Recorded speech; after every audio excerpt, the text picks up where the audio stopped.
Hello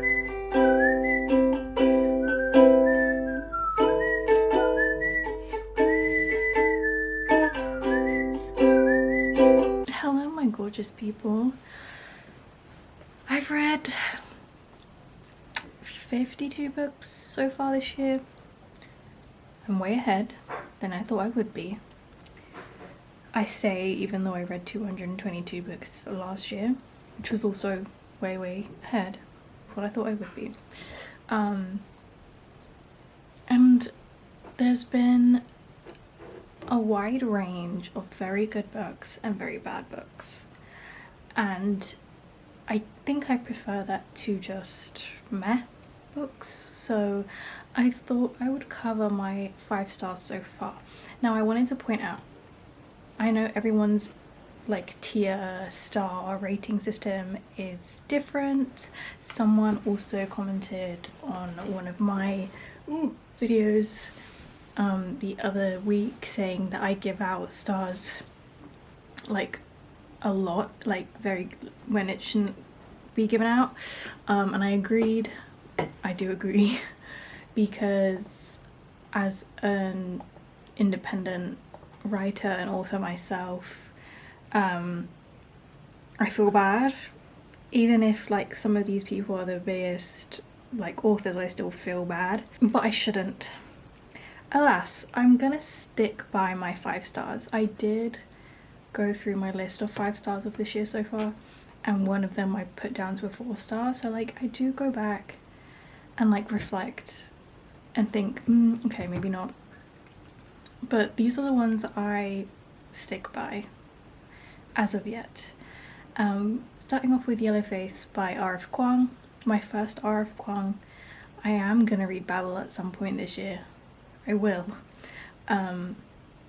This shocked me. I didn't think it would be this good. I always say this on here and on all my platforms, but if BookTok or Bookstagram recommend it, I don't trust it. However, this one was just really well written, really easy to follow, really fun, and like you knew where it was going, but it also just wasn't like stupid. Like it wasn't like, oh, of course that happens, you know. It was just like, I kind of guessed that, but it's done so well that it doesn't bother me, you know. My hair looks so thin, I swear. It's just, there's a lot of light coming through. I'm gonna do this. So yeah, I gave this a 5 stars and I still feel like it deserves that. I kind of thought maybe after a couple months passed, which it has been now, that maybe I wouldn't feel that way and that I just really enjoyed it in the moment, but no, I do, so that's a good thing. Then I read Law of Attraction by Laura Carter. I love instances like this when I'm not sent a book, I find a book. Like, I think this one was on sale at Waterstones during Black Friday last year, and I just thought it was super cheap on sale. I thought, fuck it, it looked good, it's a romance, and yeah, got around to reading it so far this year and it was really cute. I think also it just helps when you go in not expecting anything, because then you're like usually pleasantly surprised. So yeah, I really think it was a very cute romance. Then I read The Book of 𝙂𝙧𝙖 by Hector Garcia. This was also really good. I do just kind of love books like this. This is so up my street. I have like 10 books just like this on my TBR. So don't know if it's a me thing or what, but it was just really exactly what I kind of wanted to read. Then I read The Nervous System Reset by Jessica Maguire, which was sent to me last year, like almost a year ago. I have so many books like that by Book Break, my faves, and I wanted this book so bad, and I was so grateful that they sent it to me because I'm going through PTSD therapy and trying to read as many books as possible about the nervous system, PTSD, you know, all kinds of, you know, how the brain works, etc. And this was just perfect. The way it was written by Maguire is just so beautiful. It totally like makes you feel like you're being hugged, and I think it's such a heavy subject for people who are affected by PTSD, so it's really nice to have kind of like that care come through in someone's writing, and the writing still be like so well done. So it is a non-fic. I read a lot of non-fic, but it was really good, and I highly recommend it. Then I read The Joy Document by Jennifer McGaha. If you subscribe to my Substack, you will see that I wrote a little piece inspired by this book. I loved this concept, which is why I requested it on NetGalley, and the book did not fail me or the concept.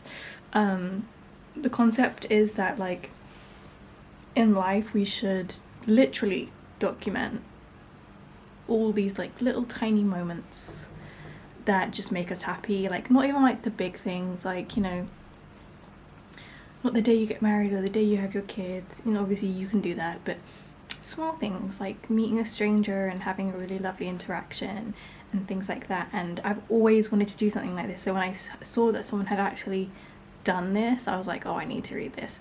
And I loved it. It was so sweet, and I felt very inspired after reading it to do my own kind of, and yeah, do the same thing. Back to the romances, I then read Beg, Borrow or Steal by Sarah Adams. Again, thank you to NetGalley for sending this to me.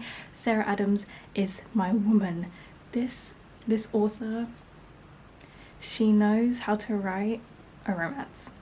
Let's just say that, okay? Every single one of her romances, so good. I think this is my second favorite, I would say.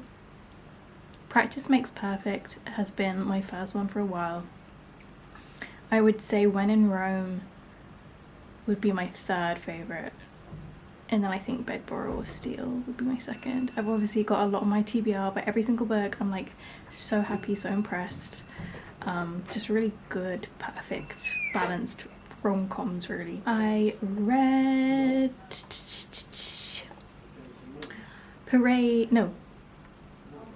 Shy by Design by Michael Thompson. I have spoken about this on my channel already this year, so I'll keep it brief, but I am basically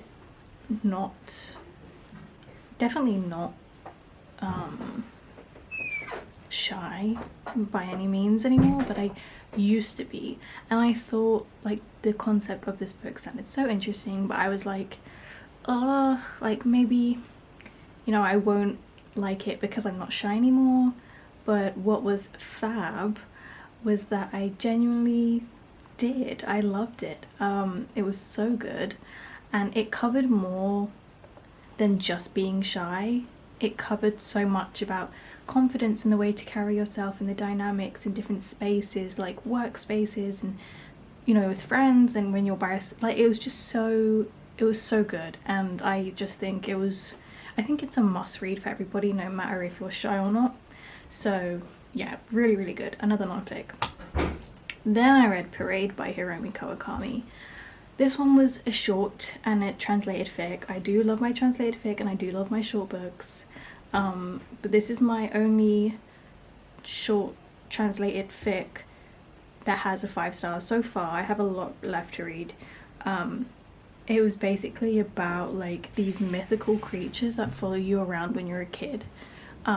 It's just so up my street. Okay, I was like literally wearing, not now, but I was wearing Spirited Away nails the other day, and I was just like, this is so so me. I love this whole vibe. Mythical creatures, childhood, like that kind of vibe is just everything, so loved it. The other short, but it's not translated fic, that I've given 5 stars is Foster by Claire Keegan. I've heard nothing but good things about Claire Keegan, and especially this book. I read it with high expectations and walked away with those expectations met, which is rare. So I loved this book. I think it was just so sweet, so heartwarming, just well written, and just there's something about it that kind of reminded me of like literature when I was like in primary school and started to read, but not in the sense of like, oh, it's a kid's book, but more in the sense of like, wow, this is what like writing and reading is like, you know, that doesn't happen often. So I loved it. Another non-fic, The Shape of Things Unseen by Adam Zeman. This one is a lot. It's very essayish, but the concept is just, again, so me. I loved it. It's all about how the brain works, but when it comes to imagining things, visualizing things, how we dream, how we see things without them being in front of us, like just the science behind like all of that, how we come up with things in our head that don't exist but we can see them, you know, just so awesome to read. And also just, I think the way that Zeman did it was very well done, because it touched on loads of different things, like not just here's the science, but like think about people with like PTSD and like people with certain jobs, like how they think about things, and here's like these statistics. It was just so interesting and I highly recommend it. Again, thank you to NetGalley for that one. Carla by Colin Walsh was my next one. This one, I can't remember who sent this to me, someone sent it to me and I have the signed book. This one I struggled to get through at first, because it's like you have different character perspectives, but then they're all written differently, obviously because they're different characters, and so I really liked that aspect, but it was hard to get into a tone of voice and understand where the story was going, because even when you knew where it was going, you was like, what does this have to do with anything? But that's part of it. It's like, it's quite a mysterious book. And then once I got like halfway, I was like, oh shit, and like it was a page turner. I feel like if there's gonna be a book that I give 4 stars out of all of these in like a few months after reflecting a bit more, it might be Carla or Yellowface. I say that not because they're bad, because Carla was just, especially Carla, was just written so beautifully. Like it was crazy. It was just so, it's absolutely stunning. And the story in itself is like interesting, but saying that, I think because I think it's very, it's giving British UK drama. Like there's a lot of dramas on BBC, for example, that are very similar to this, and I think that the fact that this was written well is what saved it, because it was written so well. So for me, it's like, this is nothing new or outstanding or groundbreaking, but it was really good and I really enjoyed it, and it was written so well. So I think that's where my head is kind of at, if that makes sense. Like it didn't feel original. Again, you kind of knew where it was going. So I think that's why, like, I think Carla and Yellowface, although literally incomparable, I think that's where they sit on the line for me as 5 stars. Finally, Feral Self-Care by Mandy M. I loved this audiobook. So fun. I like listened to it in like 3 days max, and I've been taking, I took 1 month to listen to one audiobook in January, another month in February, and then beginning of March I finished this instantly.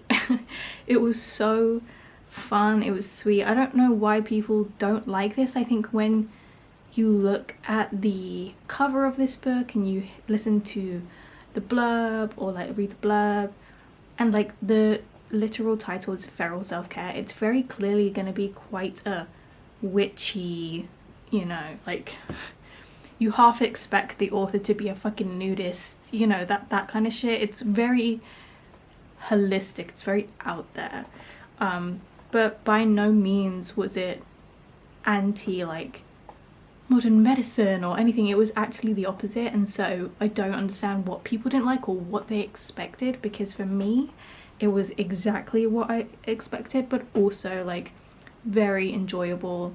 And I like, usually it's hard with like self-care stuff for me to agree with something wholeheartedly, but I did. And also whoever narrated it on Spotify, well done, because I think also that changes everything. Whoever narrates it, like I have read Osamu Dazzy books that I've really enjoyed this year, but when I listened to No Longer Human last year, I hated it. Hated it, just hated it. I think that was both the plot and the narrator though. But yeah, that's where I'm at with my 5 stars. I do think I'm gonna do one on my like 1-2 stars. And then I say that, but I don't really have any. I think I have like 1 star and like a couple 2 stars, because again, I feel really bad giving any less than that. So yeah, not fun. But those books do exist, and I do think there are some that I'm like, if I feel like it's really easy to give a book a 1 or a 2 star, it was really bad. And I feel passionate that it's bad, and I want to talk about why I think it's bad, you know? So that was my current 5 stars of the year. Let me know what you think. Have you read any of these? Are you going to? Do you agree if you have? Do you not? I love hearing other people's opinions. But yeah, like, I think also like my opinions change all the time, so it's totally up in the air. Even in a few months, these ratings might change. So I love you guys so much, and I will see you in my next video. Bye.